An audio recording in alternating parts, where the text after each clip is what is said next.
এই মাসটা আল্লাহ রসুল বলেছেন, নবী করিম সাল্লাল্লাহু আলাইহি সাল্লাম মসজিদের মেম্বারে 3টে ধাপ আছে। এই ধাপে প্রথম ধাপে যখন পা রাখলেন আল্লাহ রসুল বললেন আমিন।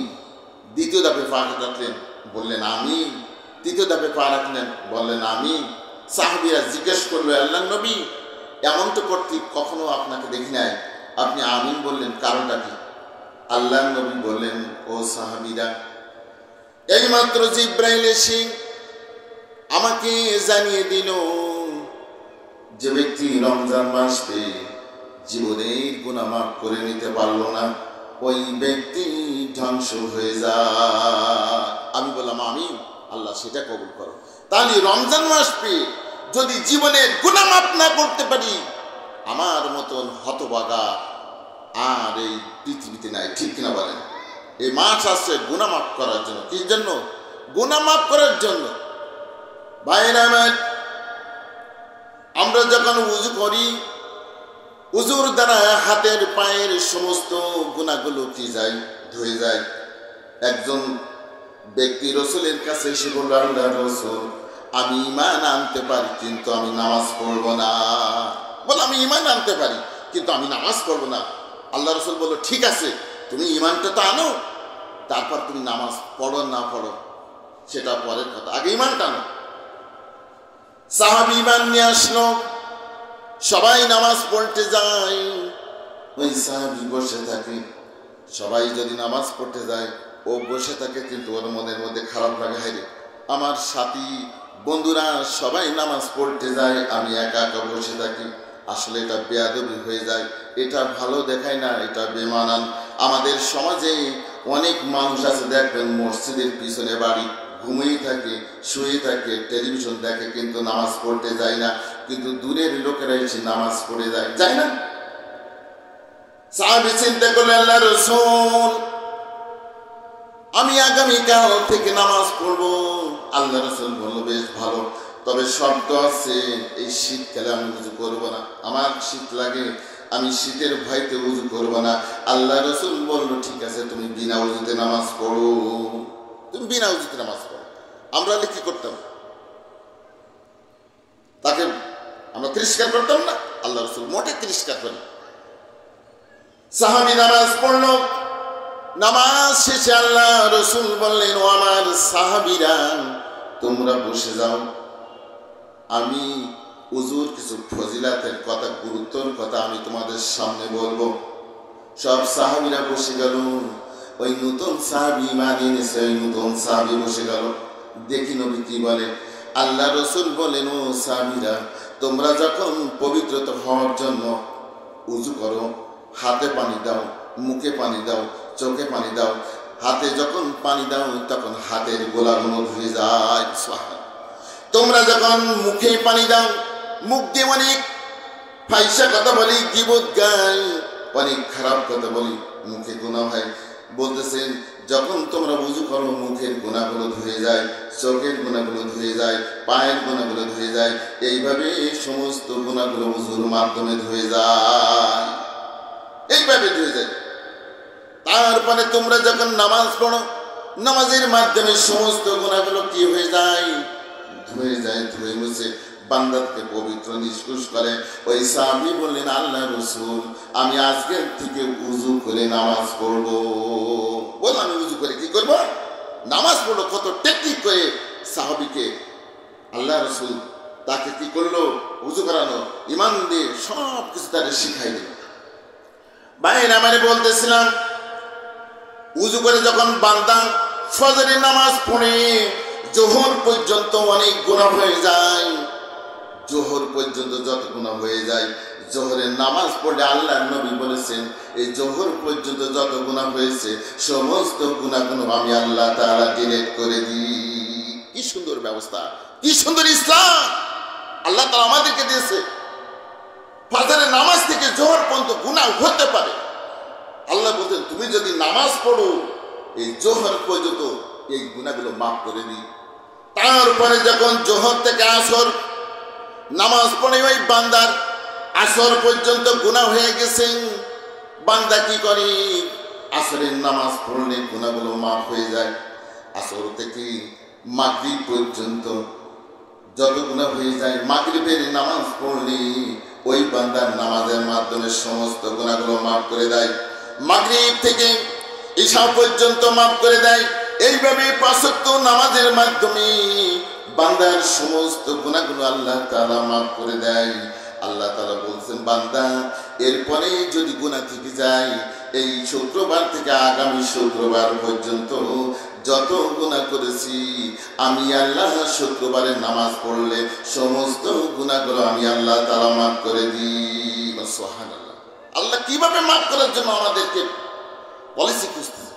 বাইরে আল্লাহর হাবিব বলে, ও বান্দা এরপরে যদি তোর আমল নামায় কিছু গুনাহ থেকে যায়, এই রমজান থেকে ওই রমজান পর্যন্ত যত গুনাহ হয়েছে, ওই রমজান মাসে যদি তুমি রোজা রাখো, তুমি যদি এই দেশে ইমানের সাথে রোজা রাখতে পারো, আমি আল্লাহ তাআলা ওয়াদা করলাম ওই বান্দার সমস্ত জীবনের গুনাহ আমি আল্লাহ তাআলা মাফ করে দিই। সুবহানাল্লাহ। তাহলে রোজা থাকলে লাভ আছে না? নামাজ পড়লে লাভ আছে না? ৫ ওয়াক্ত নামাজ যদি আমরা এইভাবে পড়ি আর রমজানে রোজা রাখি, আল্লাহর নবী বলেছেন একটা শিশু যখন জন্মগ্রহণ করে সে নিষ্পাপে জন্মগ্রহণ করে, ঠিক কিনা বলেন? তার কোনো পাপ থাকে না। এইভাবে আমি বান্দাকে ইবাদতের মাধ্যমে, নামাজের মাধ্যমে, রোজার মাধ্যমে আমি জীবনের গুনাহ মাফ করে দিই। বাইরে আমার এই রমজান মাস পেয়ে অনেক মানুষ আছে রোজা থাকে না, ইচ্ছা স্বাধীন খারাপিনা করে, আছে না? আছে। কিন্তু রোজা একটা কঠিন ইবাদত। তার কারণ নামাজ দেখানো যায়, তারপরে দেখা গেল হজ মানুষে দেখতে পারে, তারপরে জাকাতও দিলে মানুষ দেখতে পারে, ঠিক কিনা বলেন? কিন্তু রোজা এমন একটা ইবাদত দেখেন একমাত্র আমার আল্লাহ, তাছাড়া বাইরের কোনো মানুষ দেখতে পারে না। আমি রোজা থেকে ঘরের ভিতরে চুরি করে খাবো, পানির তলে ডুব দিয়ে পানি খাবো, কোনো মানুষকে দেখতে পাবে? দেখতে পাবে না। দেখে কে? আমার আল্লাহ। তাহলে রোজা একটা কঠিন ইবাদত। আল্লাহ রাব্বুল আলামিন সব ইবাদতের পুরস্কার ফেরেশতাদের মাধ্যমে দিবেন, একমাত্র রোজার পুরস্কার আমার আল্লাহ তাআলা ঘোষণা করেছেন। আমি নিজে হাতে আমি বান্দাকে দেব, বল সুবহানাল্লাহ। সব পুরস্কার ফেরেশতাদের দেবে।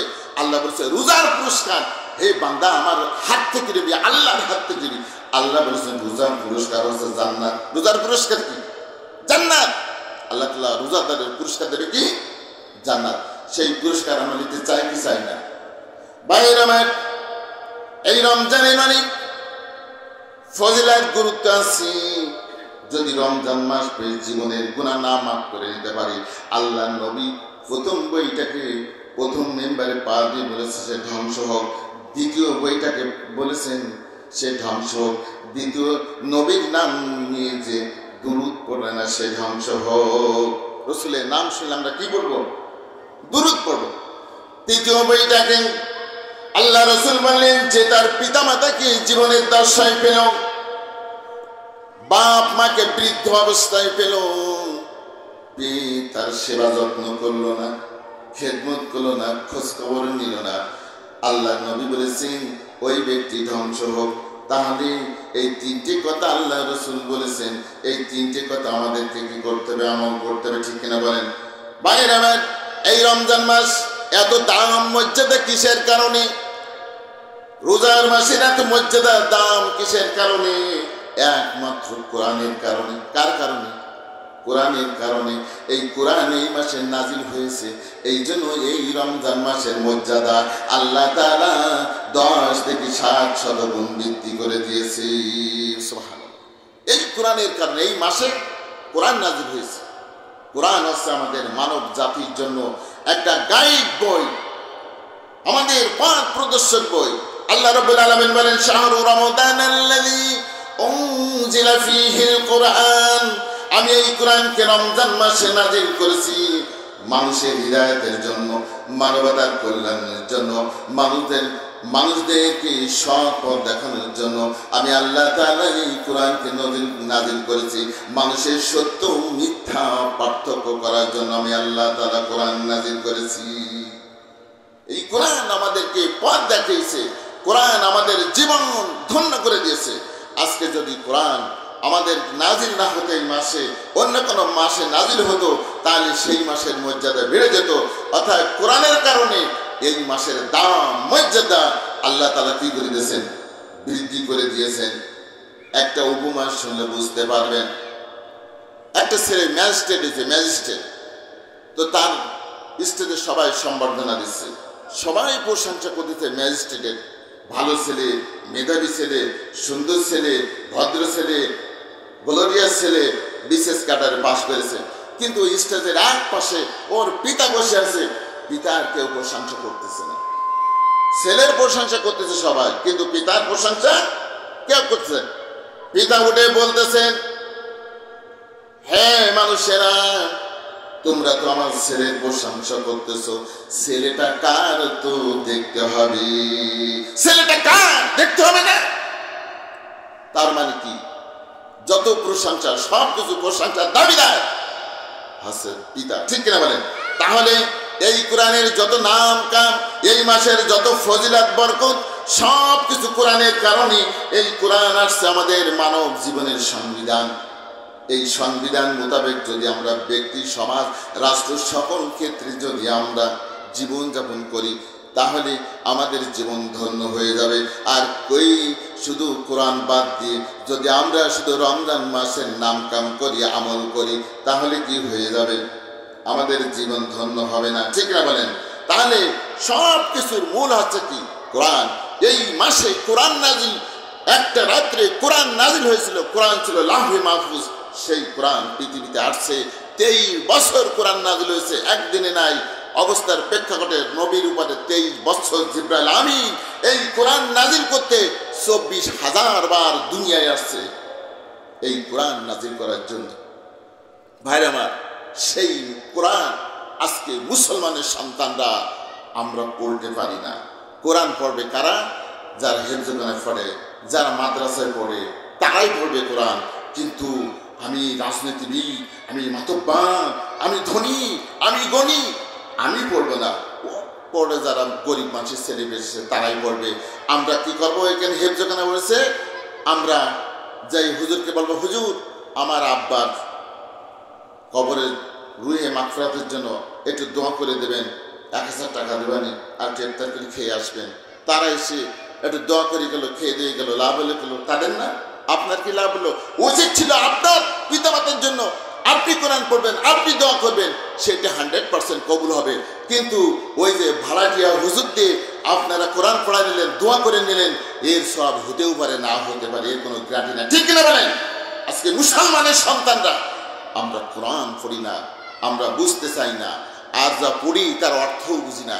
এই জন্য আমাদেরকে উচিত ছিল, সন্তান যখন প্রথম মানুষ হবে, দুনিয়াতে আসবে, তখন আমরা ডান কানে আজান, বাম কানে একামত দিই। এই আজান একামত দেওয়ার পরে আমরা কি করি? যখন সে কথা বলতে শিখবে, তখন আমাদের মাতৃভাষা শিখবে। তারপরে যখন সে পড়তে শিখবে, প্রথম তাকে কি পড়াতে হবে? কোরআন পড়াতে হবে, ঠিক না বলেন? আজকে আমরা দেখা গেল যে অঙ্ক, বাংলা, ইংরেজি একজন টিচারের জন্য 500, 1000, 2000 টাকা খরচ করি, কিন্তু মক্তবে হুজুরের 20 টাকা, 50 টাকা আমরা দিতে চাই না, ঠিক কিনা বলেন? এটা ঘৃণার পাত্র, এটা ঘৃণা মনে করি। কিন্তু আজকে এই হুজুরের বাড়িতে রেখে 500, 1000, 2000 টাকা দিয়ে কোরআন পড়া শিখাতে হতো। আপনার সন্তানকে যদি আপনি দিনের শিক্ষা দিতেন, কোরআনের শিক্ষা দিতেন, আপনার সন্তান কোনোদিন গাঁজাখোর হবে না, বিড়িখোর হবে না, বেনামাজি হবে না, আপনার সন্তান কোনোদিন বিপদে যাবে না। যার মধ্যে কোরআন আছে সে কোনোদিন বিপদগামী হতে পারে না, ঠিক না বলেন? কিন্তু আজকে আমরা কি করি? বাংলা, ইংরেজি বিভিন্ন আমরা দুনিয়াবী শিক্ষার জন্য অনেক টাকা খরচ করি, বিশ্ববিদ্যালয়ে পড়ানোর জন্য জায়গা জমি বিক্রি করে তাকে MA পাস করাই নিয়ে আসি, কয়েকদিন বেঁচে খেয়ে সুন্দরভাবে জীবনযাপন করানোর জন্য। কিন্তু আজকে আমরা দুনিয়ায় আমরা ভালো শান্তিতে থাকবো, আখিরাতের জন্য আমরা কিছুই করি না। আমরা ফোর্স সাবজেক্ট পড়ে না পড়ে, শেখে না শিখে না। বাইরে যদি আপনার সন্তানকে আপনি দ্বীনি শিক্ষা না দেন, কোরআনের শিক্ষা না দেন, একটা ছেলেকে যদি একটা খেলনা না দেন, 1 ঘন্টা কাঁদবে, কাঁদার পরে হয়তো ছেলেটা কাঁদা বন্ধ করে দেবে। আর আপনার ছেলেকে যদি আপনি দুনিয়াবী শিক্ষা না দেন, তাহলে দুনিয়ায় কাঁদবে।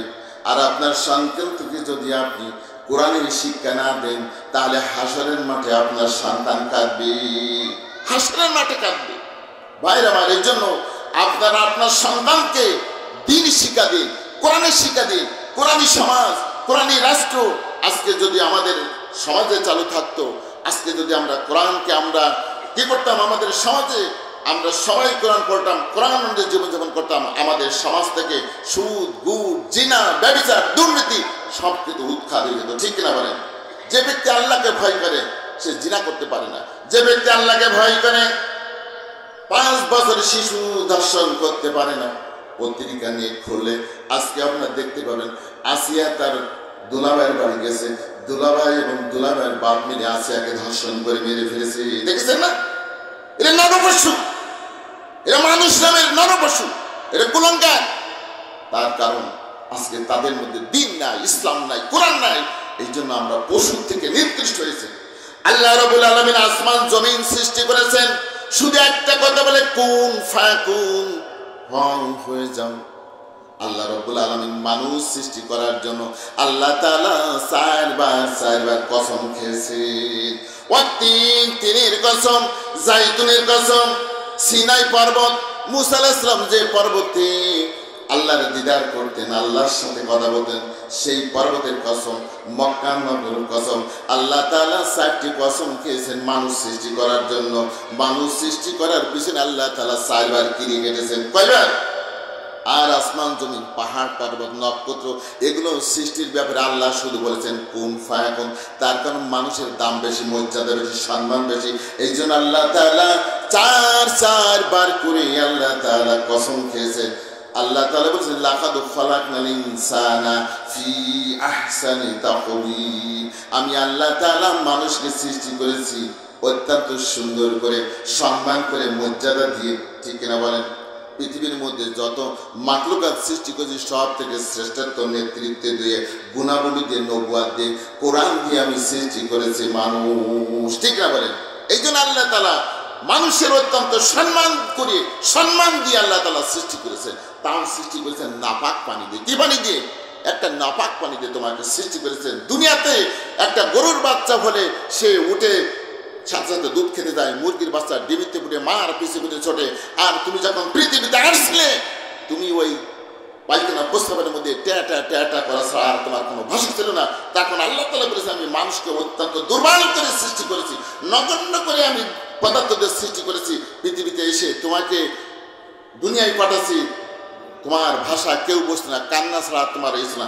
ও মানুষ, তোমাকে দুনিয়ায় পাঠালাম এত সম্মান করে, ইজ্জত দিয়ে, তোমার জন্য কোরআন পাঠালাম, অসংখ্য নবী পাঠিয়েছি। উদ্দেশ্য ইল্লা লিয়াবুদু, আমার হুকুম মানবা, নামাজ পড়বা, রোজা রাখবা। কিন্তু হাইরে মুসলমান, নামাজ তো পড়ি না, রোজাও রাখি না, তারপরে আমরা কি হজও করি না, যাকাতও দিই না। সবগুলো আজকে আমরা গাফেল হয়ে গেছি। ঠিক কিনা বলেন? অনেক মানুষ আছে রোজা থাকে কিন্তু নামাজ পড়ে না, আছে না? অনেক মানুষ আছে রোজা থাকে, আল্লাহ নবী বলেছেন যে না, রোজা থেকে যে মিথ্যা কথা, গুনার কাজ পরিহার করলো না, নামাজ পড়লো না, ওই ব্যক্তি রোজা থাকার কোনো দাম আমার কাছে নাই। ওই ব্যক্তি জন্য খানাফিনা করে, তার রোজার কোনো মূল্য নেই, শুধু উপবাস ছাড়া আর কোনো নেই। তার কারণ তার রোজা হচ্ছে অন্তঃসার। ভাইয়ের আমার, তা আমি বলতেছিলাম আল্লাহ তাআলা মানুষকে মহব্বত করে সৃষ্টি করেছেন। 18,000 মাখলুকাতের মধ্যে শ্রেষ্ঠ করে লিডার বানিয়ে আল্লাহ তাআলা মানুষকে বানিয়েছে। আল্লাহ তাআলা বলেছেন ও মানুষ, তুমি যদি আমার হুকুম মানো তাহলে তুমি আমার কাছে সম্মানিত, আর আমার হুকুম যদি না মানো, আল্লাহ তাআলা বলেছেন বালহুম আদল, তুমি হচ্ছে চতুষ্পার জন্তু, উলাই তার থেকে নিকৃষ্ট। আল্লাহ তাআলা বলেছেন আল্লাহর হুকুম মানলে ফেরেশতার থেকে তুমি আমার কাছে দামি, আর আমার হুকুম না মেনে নামাজ রোজা না করে যদি তুমি ইচ্ছা স্বাধীন মতো খাও আর কাজ করো, মাঠে ঘাটে। অনেক মানুষ আছে দেখবেন নামাজ কালাম বাদ দিয়ে খালি মাঠে ঘাটে কাজ করে, নামাজ কালাম পড়ে না। এদের মধ্যে আর পশুর মধ্যে কোনো পার্থক্য নাই। তার কারণ পশু খায়, দায়, সিনায়, পায়খানা করে, যৌন ক্রিয়া করে।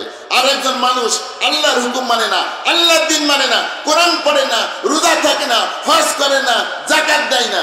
এই মানুষ আর বলদের মধ্যে কোনো পার্থক্য নেই। আছে কোনো পার্থক্য? তার কারণ এ খায় দায়, ও ইচ্ছা স্বাধীন মতো চলে, পোষা পায়খানা করে, যৌন ক্রিয়া করে, সব কাজ করে, তাহলে ও আর পশু সমান। এই জন্য আল্লাহ তাআলা বলেছেন, আমার হুকুম অমান্য যদি করো তাহলে তুমি পশুর থেকে নিকৃষ্ট।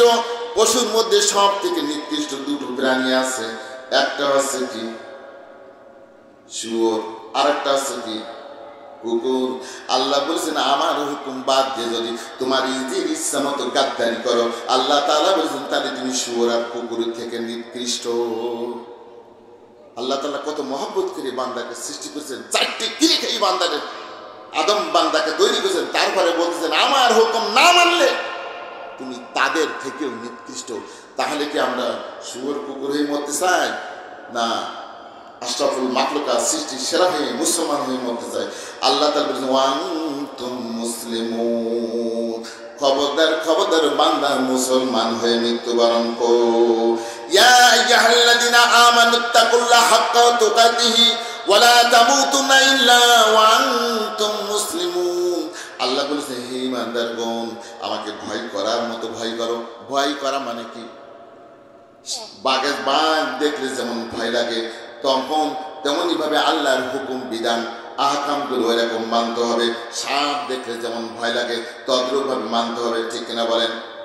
আল্লাহর যে হুকুম আহকাম বিধানগুলো আছে এগুলো মেনে চলার নাম আছে আল্লাহকে ভয় করা। যেগুলো করতে বলেছে সেগুলো করব, আর যেগুলো করতে বলে নাই সেগুলো করবো না, এর নাম আছে আল্লাহকে ভয় করা, ঠিক কিনা বলেন ভাই আমার? আর আল্লাহ তাআলা বলেছেন ও বান্দারা মুসলমান হয়ে কবরে এসো। আল্লাহ তাআলা কোন খবর দেন মুসলমান না হয়ে যেন কবরে এসো না। তাহলে মুসলমান হতে গেলে মুসলমানের কাজ করা লাগবে, লাগবে কি লাগবে না? মুসলমান হতে গেলে নামাজ পড়া লাগবে, মুসলমান হতে গেলে রোজা থাকা লাগবে। অনেক মানুষ আছে চুরি করে খায়, আছে না? লজ্জায় শরমে সে সামনে খাইতে পারে না, সে নিজেই লজ্জিত। বাইরে আল্লাহ নবী ঘুমিয়ে আছি, হঠাৎ করে দুইজন ফেরেশতা, দুইজন লোক রসুলের হাত ধরে বলে আল্লাহ রসুল ওঠেন, বলে কোথায় যাবো? বলে চলেন আমাদের সাথে। আল্লাহ রসুলের দুই হাত ধরে টানতে টানতে নিয়ে এক পাহাড়ে উঠালেন। পাহাড়ে আল্লাহ রসুল বললেন আমি তো পাহাড়ে উঠতে পারবো না, হে রসুল আপনাকে পাহাড়ে উঠার জন্য সাহায্য করবো। আল্লাহ রসুল পাহাড়ে উঠলেন। পাহাড়ে উঠে দেখে কিছু মানুষকে উল্টা করে ঝোলানো, এই পাহাড়ে দড়াশির মধ্যে রড দিয়ে ঝুলিয়ে রেখেছে, উল্টা করে ঝুলানো, এবং কিছু ফেরেশতারা তাদের ওই চাপাটি দিয়ে তাদের জিহ্বা, চোয়াল, নাক, মুখ, তাদের মুখমণ্ডল কর্তন করতেছে আর চিৎকার করতেছে বাঁচাও বাঁচাও বাঁচাও। আল্লাহর নবী জিজ্ঞাসা করলো ও ভাই জিব্রাইল, এই কারা? এই ব্যক্তিদের কেন এমন ভাবে শাস্তি দেওয়া হচ্ছে? এদের অপরাধ দেখে। আল্লাহর নবী বললেন এরা সুস্থ সবল মানুষ, কিন্তু এরা রোজা থাকতো না। মনে মরি দেখেন, আমার কথা মিথ্যা কি সত্য, আপনি মরি দেখেন, মরার পরে বুঝতে পারবেন, তখন বুঝি কোনো লাভ নেই, ঠিক না বলেন?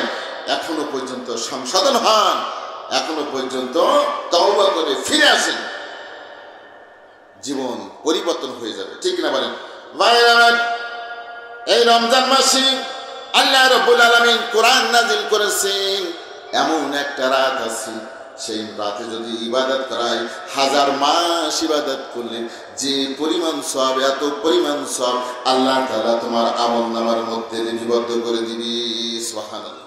এক রাত্রে আমরা কি 1000 বছর হায়াত পাবো? আমরা যদি পাই 60 বছর, 70 বছর, 80 বছর, তার মধ্যে গলগলানি হায়াত আছে 60 থেকে 65, এর ভিতরে আমরা মারা যাব, ঠিক না বলেন? কিন্তু আল্লাহ তাআলা উম্মতে মুহাম্মাদের জন্য আল্লাহ রাব্বুল আলামিন আমাদেরকে কত নিয়ামত দান করেছেন, সম্মানিত করেছেন, যে একটা রাত যদি ইবাদত করা হয়, 1 বছর ইবাদত করলে যে সওয়াব হবে এই পরিমাণ নেকি তার আমলনামার মধ্যে দেবে। এরকম সম্মানিত উম্মত আল্লাহ তাআলা আর কোন নবী দেয় নাই, আমাদেরকে দিয়েছে। এরপরে যদি আমরা কাজ না করে, আল্লাহর হুকুম না মেনে দুনিয়া দুনিয়া দুনিয়া করতে করতে করতে করতে যদি আমরা শেষ করে দিই, তাহলে আমরা দুনিয়াকে ধরতে পারবো না। ক্ষতিগ্রস্ত কে হবে? আমরা হব। বাইরে আমার ইমাম গাজ্জালি রাহমাতুল্লাহ আলাইহি কিতাবের মধ্যে লিখে, এক ব্যক্তি মরুভূমির মধ্যে দিয়ে যাচ্ছে, হঠাৎ করে দেখে একটা বাঘ। বাঘ দেখলে কি হবে? জীবন মরণ দিয়ে চেষ্টা করে ছুটে বাঘের হাত থেকে কি করতে হবে, ছুটে বা জানকে বাঁচাতে হবে। এই লোকটা জীবনের সমস্ত শক্তি দিয়ে ছুটতে ছুটতে ছুটতে ছুটতে সামনে যেয়ে দেখে একটা কূপ, কূপের মধ্যে কোনো পানি নাই, সেই কূপের মধ্যে লাফাই পড়েছে। চিন্তা করলো কূপের মধ্যে যা তাই থাকুক, বাঘের হাত থেকে তো আমি বাঁচি। কূপের মধ্যে লাফ দিয়ে পড়ে দেখে একটা দড়ি ঝুলতেছে, খপ করে দড়িটা এই দড়িটা হাঁটি করে ঝুলতেছে। নিচের দিকে তাকিয়ে দেখে বিশাল আকৃতির একটা অজগর সাপ। উপরের দিকে তাকিয়ে দেখে বাঘ হা করে মাথা নিচু করে উকি মারতেছে। চিন্তা করলো নিচে গেলে সাপে খাবে, উপরে গেলে কি হবে, বাঘে খাবে। হঠাৎ করে ওই রশিটা নিয়ে ঝুলতেছে, ওই কূপের মধ্যে ঝুলতেছে। হঠাৎ করে দেখে দুটি ইঁদুর, একটা সাদা ইঁদুর একটা কালো ইঁদুর। এই দুটো ইঁদুরই ওই দড়ি কি করছে, কুট কুট কুট কুট করে কাটি দিচ্ছে। চিন্তা করলো হাই রে, এই দড়ি তো একদিন কাটিয়ে ফেলাবে, কাটলি তো আমি যদি উপরে ওঠার চেষ্টা করি তাহলে বাঘে খাবে, আর যদি দড়ি কেটে দিই তাহলে আমি যে পড়বো সাপের গালে। কত বিপদ! এরকম তোমার বিপদ আছে, উপরে বাঘ নিচে সাপ, আবার দড়ি কাটতেছে। যে দড়ি দড়ি ঝুলি আমরা আছি, এই দড়িটা হঠাৎ করে দেখে মুখের কোণে একটা মৌমাছির চাক, এত মধু টস টস টস টস করে বেয়ে পড়তেছে। এই ব্যক্তি এত বিবাদের কথা ভুলেছে, ওই চাকের থেকে মধু নিংড়াই নিংড়াই খাচ্ছে। এত বিবাদ, তারপরে সে কি করতেছে, মধু খাচ্ছে, মধু খেয়ে পেট ভরতেছে। এর মতন আহম্মক নির্বোধ আছে, বিবাদের কথা ভুলে গেছে। বাইরে আবার ইমাম গাজ্জালি বোঝাচ্ছি, এই যে বাঘ, এই বাঘ হচ্ছে আজরাইল, আমাদেরকে সার্বক্ষণিকভাবে তাড়ায় নিয়ে বেড়াচ্ছে। আজরাইল আমাদের শুধু নিয়ে বেড়াচ্ছে না, যখন আমাদের হায়াত শেষ হবে আমরা আজরাইলের কফরে পড়ে যাবো, যাবো না? আজরাইল আমাদের ধরে পড়বে। আল্লাহ তাআলা বলে, কুল ইন্নাল মাউতাল্লাযী তাফিরুনা মিনহু ফাইন্নাহু মুলাকীকুম সুম্মা তুরাদ্দুনা ইলা আলিমিল গায়বি ওয়াশ শাহাদাতি ফায়ুনাব্বিউকুম বিমা কুনতুম তা'মালুন। আল্লাহ বলতেছেন, ও বান্দা, যে মৃত্যু থেকে তোমরা পালায়ন করো, যে মৃত্যু থেকে তোমরা আত্মগোপন করো, যে মৃত্যু থেকে তোমাদেরকে দূরে থাকো, সেই মৃত্যু একদিন তোমাদেরকে আলিঙ্গন করবে, তোমাদেরকে ধরে ফেলবে। ওই বাঘ তাড়াচ্ছে, ওই আজরাইল তাড়াচ্ছে, ওই আজরাইল একদিন তোমাকে আমাকে কি করবে, ধরে ফেলবে। সুম্মা ইরাদ্দুনা, তারপর তোমার জীবনের যত কর্ম হিসাব নিকাশ তোমার সামনে পেশ করবে, তোমার সামনে দাখিল করবে। ইকরা কিতাবাক কাফা বিনাফসিকা আলাইকা হাসিবা।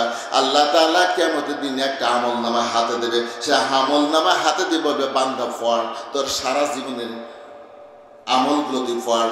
তখন পড়ে ওই বান্দা জিজ্ঞেস করবে, বান্দা তুই এখন বল, তুই জান্নাতে যাবি না জাহান্নামে যাবি?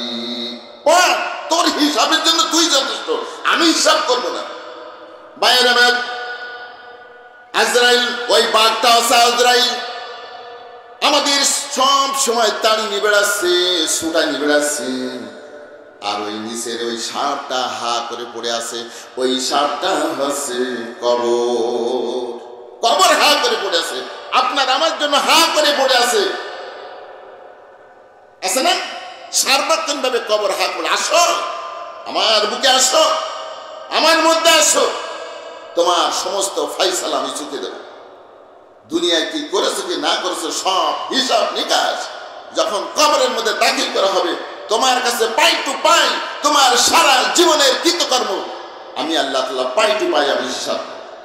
বাইরে আর ওই রশিটা হচ্ছে জীবন, যে রশি ধরে আমরা বেঁচে আছি, একটা জীবন নিয়ে আমরা বেঁচে আছি না, ওই রশিটা হচ্ছে আমাদের জীবন, ওই রশি ঝুলে আমরা বেঁচে আছি।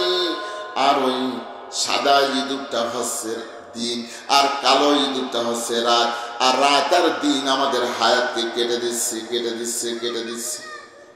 ওই যে রশি কাটতেছে ওইটা হচ্ছে আমাদের হায়াত, আমাদের হায়াত প্রতিদিন কাটতেছে না, কমতেছে না? হায়াত কি বাড়ে না কমে? কিছু কিছু মানুষ কায় নামাজ পড়বো, আরে বয়স সপ্তাহে পড়বো, বয়সকে বাড়ে না কমে? বয়স কমে। তাহলে দেখা গেল প্রত্যেক দিন আমাদের জীবন থেকে কি হচ্ছে, হায়াত কমে যাচ্ছে, আমাদের জীবন থেকে চলে যাচ্ছে। আল্লাহ রাব্বুল আলামিন সূরা ইয়াসিনের মধ্যে ইমাম রাজি রাহমাতুল্লাহ আলাইহি সূরা ইয়াসিনের একটা ব্যাখ্যা দিয়েছেন, সুন্দর ব্যাখ্যা। একজন ব্যক্তি আমাদের গ্রামে গ্রামে দেখবেন আইসক্রিম বিক্রি করতে নিয়ে আসে, আর না মাইকি করে নিয়ে আসে, মাইকি করে নিয়ে আসে। ছোট ছোট বাচ্চারা এইগুলো বেশি পছন্দ করে, খায়। কিন্তু ওর একটা ডেট আছে, 2-3 ঘন্টার মধ্যে যদি তুমি না বিক্রি করো ওগুলো গলে পানি হয়ে বেড়ে যাবে। আর ওইগুলো যদি গলে পানি হয়ে বেড়ে যায়, ওই লোকটা যদি বিক্রি না করতে পারে ওই লোকটার পুঁজি গলে যাবে, যাবে না? ওই আসর পুঁজি। একটা ছাগলের বাচ্চা কি গরুর বাচ্চা বিক্রি করে ওই ব্যবসা করে। এখন যে তৈরি করে দিচ্ছে দোকানদার, সে বলেছে তুমি যদি এটা সঠিক সময় বিক্রি না করতে পারো 2 ঘন্টার মধ্যে, তাহলে কিন্তু তোমার বরফ গলি গেল, আমি জানি না। এখন ওর মাথায় টেনশন, সমস্ত গ্রামে ছুটে ও বাবা সকল ব্যস্ত ব্যস্ত আসো, আমার বরফগুলো যদি তোমরা না কেন আমার বরফ গলে যাবে, আমার পুঁজি গলে যাবে। আল্লাহ রাব্বুল আলামিন আমাদের জন্য 60-70 বছর একটা হায়াত দিয়েছে, দিচ্ছে না?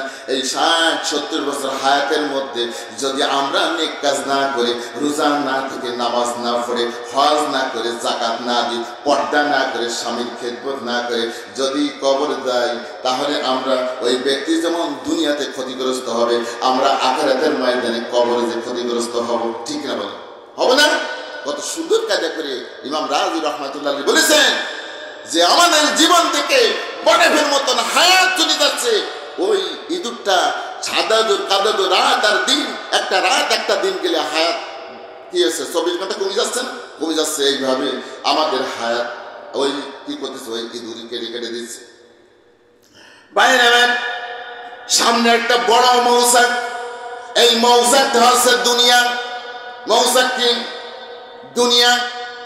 এই আমরা এত বিপদের মধ্যে আছি, কবর হা করে পড়ে আছে, আজরাইল আমাদেরকে তাড়াচ্ছে, আমাদের হায়াত প্রতিদিন কোট করে কেটে দিচ্ছে। তারপরে ওই ব্যক্তি যেরকম এমন বিপদে পড়ে বিপদের কথা ভুলে যায়, মৌচাক থেকে মধু টস টস করে শুষে শুষে খাচ্ছে। আর আমরা দুনিয়াতে এত বিপদের মধ্যে আছি, বিপদের মধ্যেও থেকে আমরা দুনিয়া নিয়ে পড়ে আছি। ঠিক না বলেন? এত বিপদের মধ্যে তারপরে আমরা দুনিয়া নিয়ে পড়ে আছি, আমরা আখিরাতের কথা ভুলে গেছি। ঠিক না বলেন? ভাইরা আমার, যাদের জন্য আপনি এত কিছু করতেছেন, এরা কাল কিয়ামতের দিন আপনার কোনো উপকারে আসবে না, আপনার কোনো কল্যাণ আসবে না। ইয়াউমা ইয়াফিরুল মারউ মিন আখিহি ওয়া উম্মিহি ওয়া আবিহি ওয়া সাহিবাতিহি ওয়া বানি। একটা নেকি কম পড়ে গেল। আপনি যার কাছে যাবেন, আপনি ভাইয়ের কাছে যান, মায়ের কাছে যান, বাপের কাছে যান, পিতার কাছে যান, ছেলের কাছে যান, মেয়ের কাছে যান, স্ত্রীর কাছে যান, কেউ একটা নেকি আপনার দিবে না। আল্লাহ তাআলা বলেন সেই দিন সবাই পলায়ন করবে আপনার থেকে, সবাই অস্বীকার করবে, পলায়ন করবে। অথচ যাদের সংসারের জন্য আপনি নামাজ পড়া, রোজা করার সময় পাচ্ছে না, এরা আপনার কোনো কল্যাণ আসবে? আপনার কবরে যাবে? আপনার কোনো উপকার আসবে? আল্লাহ বলেছেন কোনো উপকার আসবে না। যার প্রশ্ন এমনকি এই হাত পায়ে সাবান লোশন ক্রিম দি আলিয়াউমা নাখতিমু আলা আফওয়াহিহিম ওয়া তুকাল্লিমুনা আইদিহিম ওয়া বিমা কানু ইয়াকসিবুন। আল্লাহ তাআলা বলেছেন সেই দিন তোমার মুখে মোহর মারি দেব, তুমি কথা বলতে পারবা না। আল্লাহ তাআলা যখন কিয়ামতের দিন বান্দার আমলনামা দেবে, বান্দা তখন মুখ চালাবে, আল্লাহ আমি তো দুনিয়াতে এত গুনাহ করিনি, তোমার ফেরেশতারা বেশি বেশি করে লিখেছে। আমাদের দুনিয়াতে যেরকম নেই গেজা দোষ আছে না, আমরা তর্ক বিতর্ক করি, কিয়ামতের দিন আল্লাহর সাথে বান্দা আমলনামা ফের তর্ক শুরু করে দেবে। আল্লাহ কোরআনের মধ্যে বলতেছেন, তর্ক শুরু করবে, আল্লাহ আমি এগুলো করিনি। আল্লাহ রাব্বুল আলামিন যে জমিনের উপরে তুমি দাঁড়িয়েছে, সেই জমিন কাল কিয়ামতের দিন সাক্ষী দেবে, আল্লাহ অমুক টাইমে অমুক সময় আমার বুকের পরে দাঁড়িয়ে এই কাজটা করেছে, এই গুনাহ কাজ করেছে। জমিন কথা বলবে, এই বোবা জমিনের উপরে আমরা কি করি? আমরা গুনাহ করি। এই জমিনের উপরে দাঁড়িয়ে জমিন কাল কিয়ামতের দিন তোমার দৃষ্টি বাড়ি চলে যাবে। কিরামান কাতিবিন, প্রত্যেকের ঘাটে 2 জনকে আল্লাহ তাআলা ফেরেশতা নিযুক্ত করেছেন। এই 2 জনে, একজন ভালো লেখে আর একজন খারাপ লেখে, একজন নেকি লেখে একজন বদি লেখে। কাল কিয়ামতের দিন এই কিরামান কাতিবিনের সাক্ষী তোমার সামনে উপস্থিত করবে। এরপরেও বান্দা আল্লাহর সাথে তর্ক বিতর্ক করবি। আমাদের তো দোষ আছে তর্ক বিতর্ক করা, দেখি পারি কর। আল্লাহ তাআলা বলতেছেন তারপর আল্লাহ তাআলা সূরা ইয়াসিনের মধ্যে বলতেছেন আল-ইয়াওমা নাখতিমু ওয়ালা আফওয়াহিহিম ওয়া তুকাল্লিমুনাহুম ওয়া আইদিহিম বিমা কানু ইয়াকসিবুন। আল্লাহ তাআলা বলতেছেন কাল কিয়ামতের দিন আমি ওই বান্দার মুখে মোহর মেরে দেব, মুখ বন্ধ করে দেব, সলিউশন দিয়ে তালা মেরে দেবে। তালা মেরে দিয়ে কি করবে? হাতের জবান খুলে দেবে, চোখের জবান খুলে দেবে, পায়ের জবান দিবে, সব অঙ্গ প্রত্যঙ্গ। আল্লাহ তাআলা অন্যত কোরআনের মধ্যে বলেছেন এই চামড়াও কাল কিয়ামতের দিন আল্লাহর বিরুদ্ধে তোমার বিরুদ্ধে আল্লাহর পক্ষে সাক্ষী দিবে। তাহলে বুঝতে পারেন ছেলে মেয়ে স্ত্রী পরিবার পরিজন এগুলো আমার না, এই গায়ের চামড়া নাক মুখ হাত কান এগুলো আমরা না। আপনি যেটুকু করবেন সেটা, যদি নেক আমল করেন সেটা আপনার, আর যা কিছু আপনি নাড়াছাড়া করেন এই সব হচ্ছে আপনার শত্রু। ঠিক না বলেন? সব আপনার শত্রু। এমনকি নিজের ছেলে মেয়ে যার জন্য সুদ ঘুষ হালাল হারাম কষ্ট করে আপনি উপার্জন করেন, সূরা তাবারুক 14 নম্বর আয়াতে আল্লাহ তাআলা বলেন হে ঈমানদারগণ কাল কিয়ামতের দিন তোমার সন্তান আর তোমার স্ত্রী পুত্র তোমার শত্রু হয়ে যাবে। ওরা যখন জাহান্নামী হয়ে যাবে, পিটাতে পিটাতে নিয়ে যাবে, স্ত্রী বলবে আল্লাহ আমার কোনো দোষ নাই, সব দোষ আছে আমার স্বামী কাজ না করলে আমাকে পিটাতো, কিন্তু নামাজ না পড়লে কিছুই বলতো না, দিন না মানলে কিছু বলতো না, পর্দা না করলে কিছু বলতো না, তাহলে সব অপরাধ আছে আমার স্বামী। আল্লাহ আমাকে 1 গুণ দাও, আমার স্বামীকে 2 গুণ দাও। মেয়েও সাক্ষী দেবে, ছেলেও সাক্ষী দেবে। আল্লাহ তাআলা বলেছেন কিয়ামতের দিন এরা তোমার শত্রু হয়ে যাবে। ভাই রে ভাই, যাদের জন্য এত কিছু করতেছি, এত টাকা পয়সা আমরা কি করে জোগাড় করি? আমরা সংরক্ষণ করি, ব্যাংকে রাখি, আমরা কি করি জায়গা জমি কিনি, আল্লাহর হুকুমকে আমরা কি করি বাদ দিয়ে, আল্লাহর হুকুমকে অস্বীকার করে এত ধন সম্পদ তৈরি করি। একটা টাকাও নিয়ে তুমি কোনোদিন জান্নাতে যেতে পারবা না। পারবা? আলেকজান্ডার মারা গেছে, মারা যাওয়ার পরে 3টে নসিহত করে গেল। 1 নম্বর নসিহত, আমার মৃত্যুর পর আমার হাত দুখানি লম্বা করে দিবা। 2 নম্বর ওসিয়াত, আমার কাফিন যখন আমার চিকিৎসক 10 জন চিকিৎসক আমি নিযুক্ত করেছি আমার দেখাশোনা করার জন্য, যাতে আমার মৃত্যু না হয়, তারা আমার ট্রিটমেন্ট দেয়। আমার মৃত্যুর পরে ওই 10 জন চিকিৎসক আমার লাশ বহন করবে। 3 নম্বর ওসিয়াত আছে আমার জীবনের যত টাকা পয়সা আছে এগুলো ওই রাস্তায় ছড়াত যায়বা। জিজ্ঞাসা করলে আপনি 3টি ওসিয়াত করলেন, 3টি ওসিয়াতের কারণ কি? বলে আমি 1 নম্বরে বলতে চাই আমি যখন মৃত্যুবরণ করব, আমি মৃত্যুবরণ করার আমি বিশ্ববাসীকে দেখাতে চাই ও বিশ্ববাসী যে খালি হাতে আসছিলাম সেই খালি হাতে চলে গেলাম। দেখো কোটি কোটি টাকা ব্যাংক বিরাট ধন সম্পদ, 60 বিঘা 80 বিঘা 100 বিঘা জায়গা জমি থাকা সত্ত্বেও যে খালি হাতে আসছিলাম সেই খালি হাতে চলে গেলাম। এর থেকে আমাদের শিক্ষা নিতে হবে না? আমাদের শিক্ষা নিতে হবে যে খালিয়াতে আছে সেই খালিয়াতে আমাদেরকে চলে যেতে হবে। তারপর বললেন টাকাগুলো কেন আপনি পথে ছড়াইতে বললেন? আমি বললাম যে টাকা পয়সার জন্য মানুষ জীবন বিসর্জন দিয়ে হালাল হারাম সব কিছু ত্যাগ করে দিয়ে মানুষ অর্থ উপার্জন করে। এই টাকা আমার কোনো কাজে আসলো না। একটা টাকা আমি কাপড়ের মধ্যে নিয়ে যেতে পারলাম না, এটা অনাত্মক, এটা ফালতু। এটা কেন মানুষ কেন এই নিজাতে পারে না? এই ধন সম্পদ তার জন্য কেন এত ছোটাছুটি করি? এর জন্য তো আমরা সব কিছু করি, অথচ একটা টাকা পয়সা আমি নিয়ে যেতে পারলাম না, সব কিছু ফেলে গেলাম। এর থেকে তোমরা শিক্ষা নাও। 3 নম্বরের শিক্ষা, কেন আপনার কাফিন ডাক্তার বহন করবে, আপনার আত্মীয়স্বজন তাদেরকে বহন করতে বললেন না? আমি দেখাতে চাই ও পৃথিবীর মানুষ ডাক্তাররা কোনোদিন বাঁচাতে পারে না। বাঁচাতে পারে কে? আল্লাহ। আমরা ছুটে ডাক্তারের কাছে যাই, ডাক্তার বাঁচানোর ক্ষমতা নাই, ক্ষমতা কার? আল্লাহ। এই জন্য এত ডাক্তার থাকা সত্ত্বেও আমাকে বাঁচাতে পারলো না। এই থেকে তোমরা শিক্ষা অর্জন করো, জ্ঞান অর্জন করে নিজেকে তোমরা পরিবর্তন করো। ঠিক কিনা বলেন ভাইয়ের? আমার আমি আর এ বিষয়ে কথা বলবো না, একটা বিষয় করবো। ইসলামের বুনিয়াদ হচ্ছে 5টি। কয়টি? 1 নম্বর হচ্ছে কলেমা, 2 নম্বর হচ্ছে কি নামাজ, 3 নম্বর হচ্ছে কি যাকাত। 3 নম্বর কি যাকাত। তার কারণ নামাজের সাথে যাকাতের সম্পর্ক আছে। ঠিক না বলেন? আল্লাহ তাআলা যেখানে বলেছেন যে আকিমুস সালাত ওয়াতু যাকাত ওয়ারকাউ মা'আর রাকিন, তোমরা সালাত কায়েম করো আর যাকাত প্রদান করো। ঠিক না বলেছে না? কোরআনের মধ্যে আল্লাহ তাআলা 82 জায়গায় নামাজের কথা বলেছে। কয় জায়গায়? আর 82 জায়গার মধ্যে 30 জায়গায় যাকাতের কথা বলেছে, আর 40 জায়গায় ইনফাক ফি সাবিলিল্লাহ আল্লাহর রাস্তায় দান করার কথা বলেছে, আর 9 জায়গায় সদাকার কথা বলেছে। মোট 82 জায়গায় তোমার অর্থ আল্লাহর রাস্তায় ব্যয় করার জন্য আল্লাহ তাআলা বলেছেন কয়বার? নামাজ পড়তে বলেছেন 82 বার, আর আল্লাহর রাস্তায় তোমার সম্পদ দান করার কথা বলেছে আল্লাহ কয়বার? 82 বার। কয়বার? 82 বার, একবার না। আর রোজার কথা বলেছেন মাত্র একবার। তালি নামাজের সাথে যাকাতের গুরুত্ব বেশি আছে কিনা? আছে। কিন্তু আমরা কি করি? নামাজ পড়ি কিন্তু আমরা যাকাত দিই না। আমরা কি করি? যাকাত দিই না। আমরা এখানে কি করি? গাফেল। এই জায়গায় বড় গাফেল। বাইরামাত আল্লাহ রাব্বুল আলামিন কেন যাকাতের কথা বললো? যাকাত দিলে মাল পবিত্র হয়। যাকাত দিলে কি হয়? মাল পবিত্র হয়, মাল প্রবৃদ্ধি হয়, মালে বারাকাত দান করে। আল্লাহ রসুল মসজিদে নববীতে এই কথাটা বলেছে।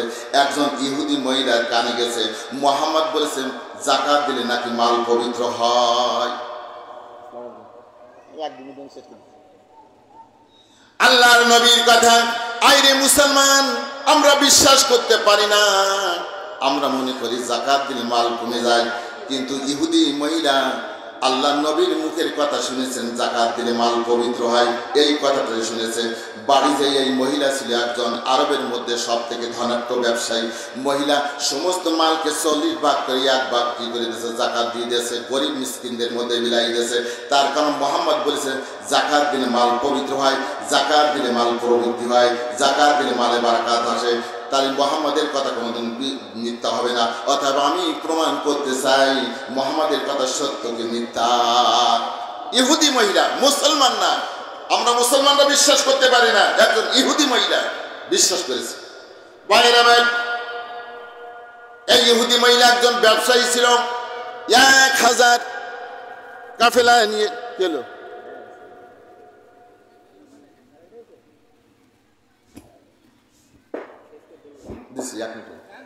এক হাজার উটের কাফেলা নিয়ে এই মহিলা কি সিরিয়ায় ব্যবসা বাণিজ্য করতে বেরিয়েছে।